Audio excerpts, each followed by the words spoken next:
Hello, everyone, and welcome back for Season 2 of the Wellness on Purpose podcast.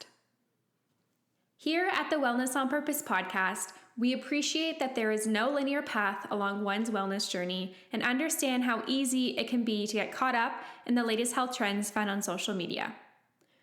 Our intention is to provide you with impactful, educational, and realistic information to help you progress on your journey to live wellness on purpose now and for future generations.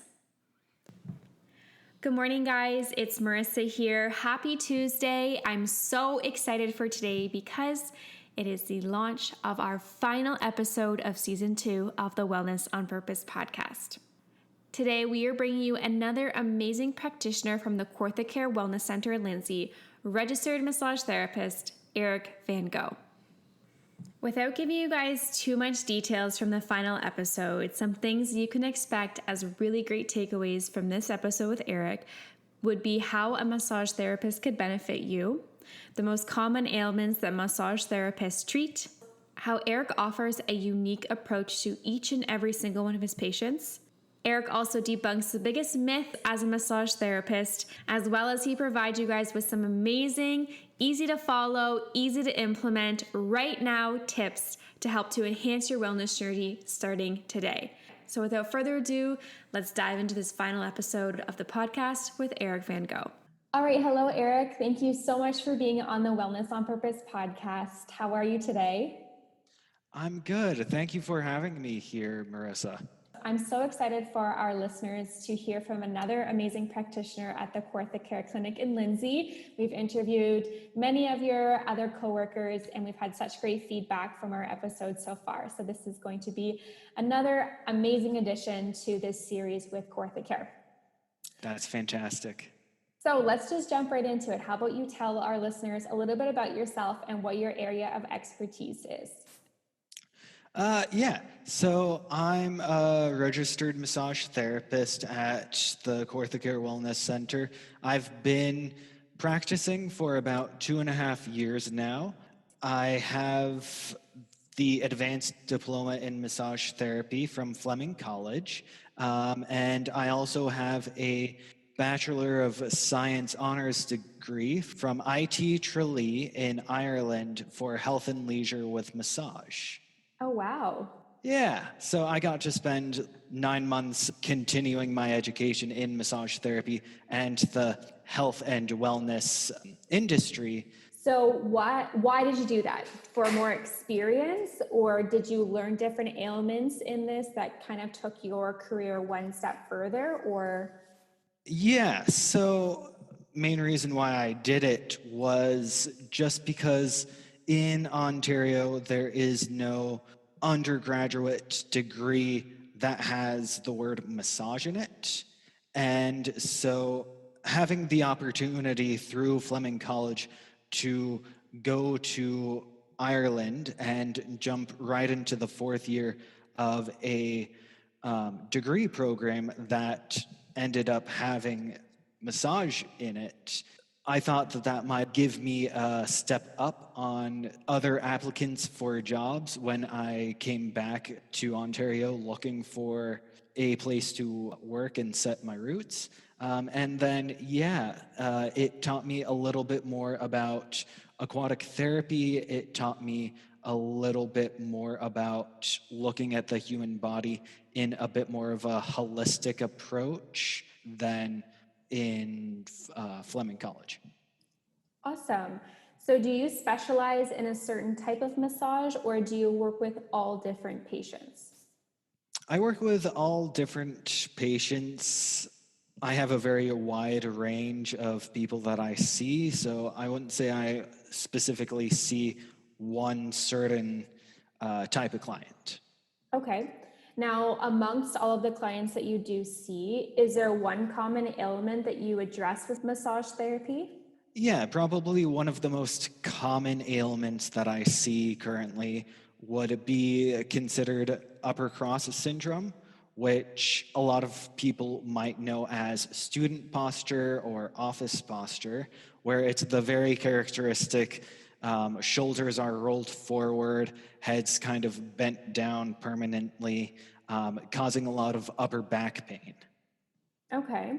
So, right now, for our listeners, probably like checking in with their postures as we speak, what are some cues that they can look at that may indicate that they are necessarily in the right alignment or posture that they can correct right now?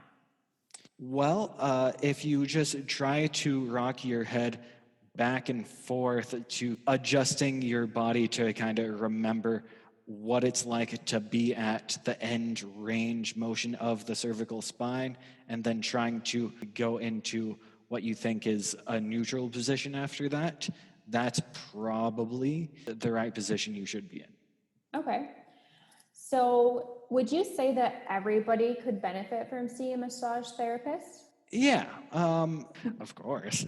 um, Definitely everyone could benefit from seeing a massage therapist, whether it is aches and pains in the body or if you are dealing with just general stress in the day. Massage therapy is fantastic at manipulating the soft tissues of the human body in order to get an outcome-based response, whether that is an increased range of motion of a certain joint or to reduce pain or increase proprioception, increase strength, increase mobility or flexibility of the body, or just spend an hour relaxing can do quite a good amount of benefit for clients' physical and mental well-being. Absolutely, for sure. How often would be beneficial for people to get a massage? Like, would you say, I mean, this is going to be different based on each concern that your client has, but let's say for relaxation, would you say you see clients on a monthly basis or just kind of when they're in a high state of stress? Or how often would you see a client? Yeah, generally we stick to about once a month if the client doesn't have any immediate pressing issues. Like you said, it obviously depends on what type of issue we're addressing with that client. But in general, if no pressing matters have come up, then generally once a month is a good maintenance phase massage therapy treatment program. And what can our listeners expect from you as a massage therapist? So, can you maybe give us a rundown of what a treatment session would look like? Yeah, first we would bring you into the treatment room, get you familiarized with the surroundings, kind of show you where the table is and what to expect when you're on the table.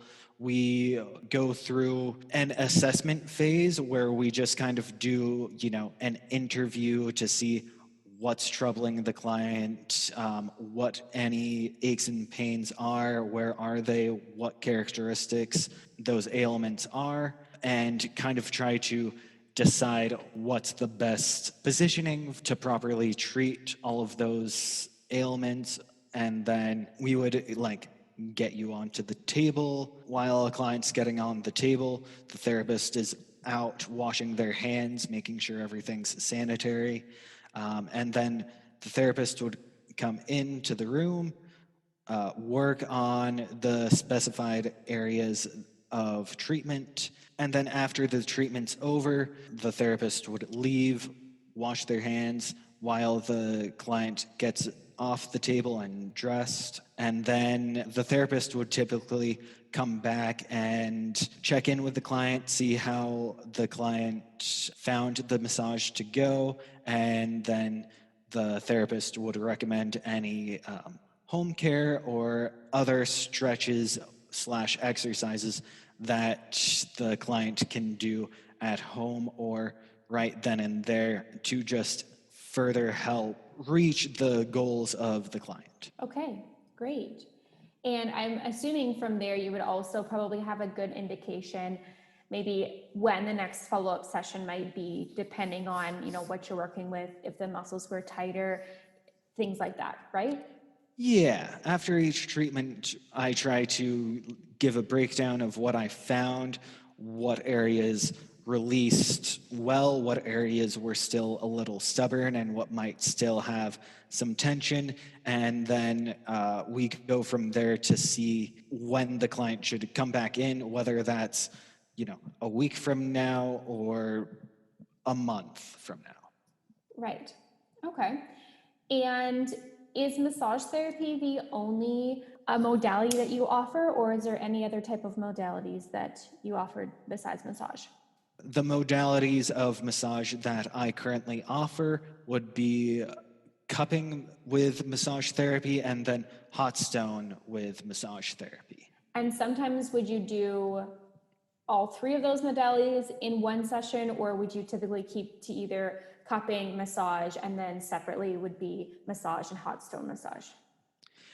Usually it's paired up with cupping therapy along with massage therapy or hot stone massage. Okay. Now, cupping therapy, I feel like that has kind of boomed in your industry over the last couple years. Now, would you say that this is common in your practice, or are people maybe not familiar with the benefits or the process of cupping yet? It's definitely gaining traction. It's definitely gained traction within the past 10 years. Mainly, I guess everybody kind of points to Michael Phelps in the Olympics. One day he went for a swim and everybody saw the marks on his back and was like, what is that? And so that's how cupping would have gotten into the mainstream of the health and wellness industry. However, the modality of cupping massage has been around for thousands of years in China, in ancient Greece, and everything. So, what are the benefits of cupping? So, what the cups mainly do is they decompress the tissues of the human body in order to get a bit more of, blood flow to the surface of the skin, and allows problems like myofascial trigger points to be broken up through the decompression of the myofascial trigger points instead of with traditional ischemic compressions in massage therapy where you're pushing firm pressure on a client. So a lot of clients find that cupping therapy can be a lot less invasive than, say, having someone push on their back for an hour. Yeah. And a lot less painful as well. That being said, since it is bringing quite a bit of blood up to the very surface of the skin, that's why you do see those marks that look like bruises but don't feel like bruises. Right. So most people would think with cupping and those bruises, it would be more painful, but really it's the exact opposite. It's actually having more of a release without as much pressure on those targeted areas that you're working with then. Exactly. Okay. And that's probably why it's beneficial to do both in your practice as well, as sometimes there might be so much pain that would you need to do cupping more to support that? And then where there's less pain, you would do massage? Or does it just kind of depend on what you're working with? It depends on who I'm working with. It depends on the pain tolerance of clients. If I have a client who has muscles that are extremely hypertonic, who are just really tight, however, their pain tolerance is fairly low and like it would take quite a bit of time to get through all of those hypertonic muscles. Sometimes I recommend cupping in order to just kind of help move things along, just so the client isn't in pain for a full 60-minute treatment, but at the same time, we're able to use enough pressure to achieve the client's goals in a timely fashion. Amazing. Now, with massage therapy, I feel like a lot of people automatically think shoulders and back, but with massage and as well as cupping, they can really be used on any parts of the body, right? The arm, the legs, where the root cause of the pain is coming from, correct? Correct. Yeah, we can work on just about any area of the body, except for kind of the front of the neck. Okay. where you just wouldn't want to put suction cups Yeah. essentially on the front of the neck for obvious reasons. Yeah. And it's such a sensitive area there too. Yeah, but just about anywhere else we can apply the cups, like the bottom of the feet, Why would you apply them to the bottom of the feet? depending on whether or not someone has plantar fasciitis or a different type of ailment that can be related to the foot and could possibly be beneficial to have the cups placed there. That's cool. I would have never guessed the foot. That's a really cool. Yeah. Okay, so as a massage therapist and in your practice, would you say that there is a myth that we can address with our listeners right now? A myth would be that a massage therapist is able to address every complaint in one treatment. Imagine that, eh? Yeah. Walk in and walk out and everything's good and you don't have to fix any of your bad habits and you're just walking amazing. Yeah. No, it definitely takes, depending on what the client needs, it could take as many as up to 8 treatments to properly address an ailment. A lot of the time, it definitely takes more than just one treatment, one 60-minute treatment to properly get rid of most muscle tension. Absolutely. And I think that's a great reminder to our listeners right now is, healing in any type of modality, whether it is muscle, whether you're have an injured joint, whether it's fixing your diet, it cannot happen in one session or one day. It really has to be a progressive journey for a more sustainable healing and more long-lasting results as well too. Okay, so you shared a lot of information about how you can help our community as a massage therapist, but I'm sure along your wellness journey, you have many things you've implemented that has led you to where you are right now. So how about you share with our listeners a little bit about that journey for you?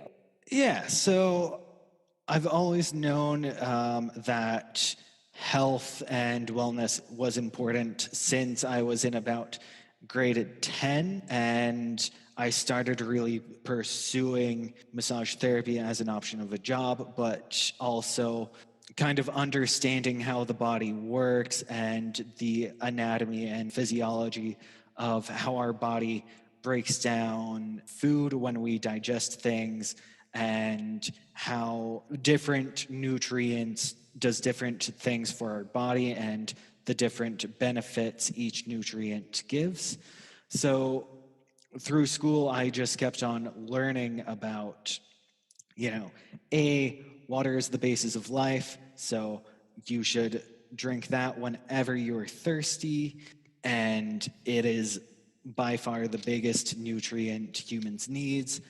And then further studying it, going into the muscles and everything, learning about how calcium, yes, it plays a big part in bones, but having a healthy amount of calcium also helps muscles contract and relax through the way that the body sends electrical inputs from the brain to the muscles. That led me into kind of doing a bit more physical education, getting into things like Pilates and yoga, learning stretches just to help lengthen muscles a bit better, to help relax the body and keep everything loose. And that would then go into looking at wellness and quality of life, because nobody wants, sore muscles. Absolutely, for sure. And the other thing too is longevity, like making sure that your muscles can withstand your life journey as you age is really important too. So I love that you mentioned Pilates and yoga, because I feel like when people think about their exercise or wellness routine, the first thing that comes to mind is weight training or cardio. But although those are fantastic, especially when it's building muscle and strengthening the body, but also like Pilates and yoga and stretching is really good for relaxing and lengthening the muscles, which I'm sure you probably recommend that to a lot of your clients as well too. That's amazing. So do you practice Pilates or any type of yoga and stretching on a regular basis then? I practice yoga on a semi-regular basis. Maybe once or twice a week, I would take an hour out of my day or my busy schedule to just try and center myself. Playing yoga videos off of YouTube has been wonderful, especially during the current times of COVID-19, where you might not be able to go to a big yoga studio like you used to be able to. I've been getting a bit more into what you can do virtually and what you can do at home, and so that's been great. But yes, semi-regularly. That's great. Now, aside from doing yoga and drinking lots of water, would you say that there's been anything else that's tried and true that you implement in your health routine on a regular basis?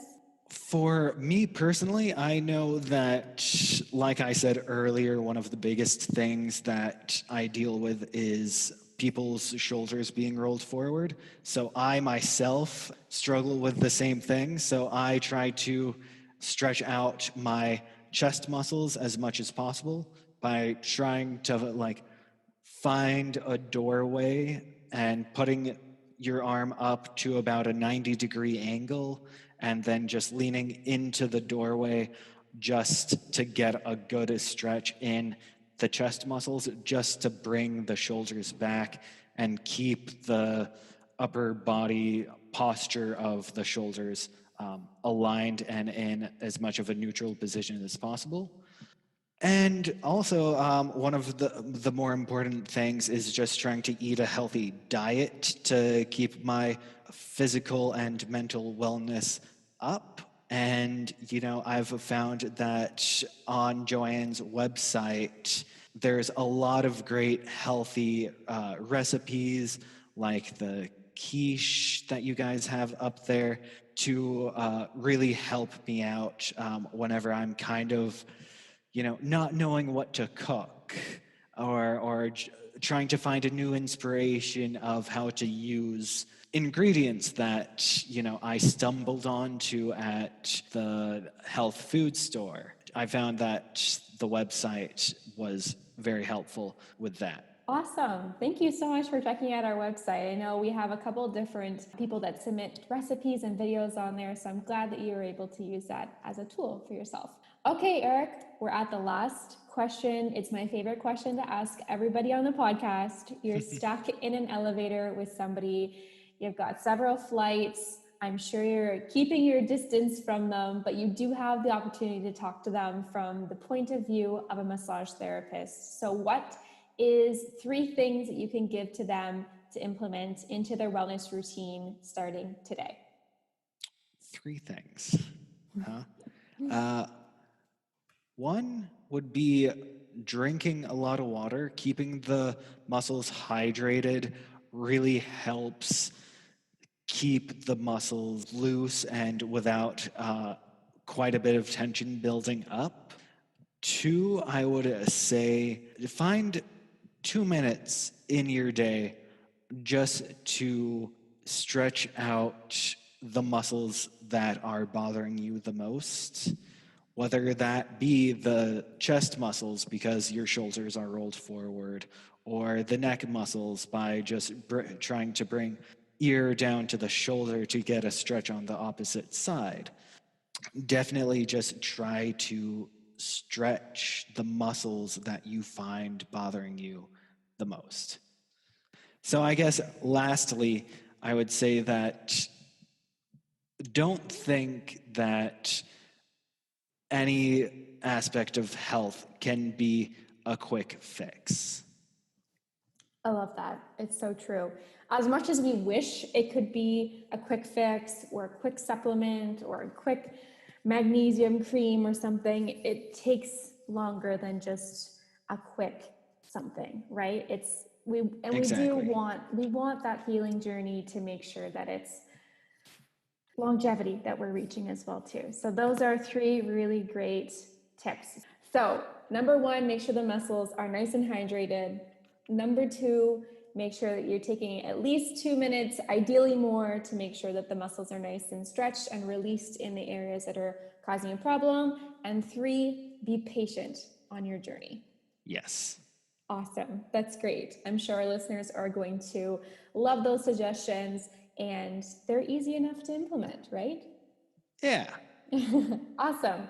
Well, that wraps up this episode. Thank you so much, Eric, for joining us today. And you guys can follow him along through the Kawartha Care Instagram. And I will also share the link where you can get in touch with him to book your appointment to progress along your journey. No problem. Thank you very much. Thank you guys so much for tuning in to this episode, as well as all the other episodes from season 2 and 1. We are so grateful to be the leaders of wellness in our community, and we cannot wait to bring you new material, new brands, and new community members in 2021. In the meantime, make sure you check out our previous episodes from season 1 and season 2. And as always, like, review, subscribe, and make sure that you share on social media that you're listening to the Wellness on Purpose podcast.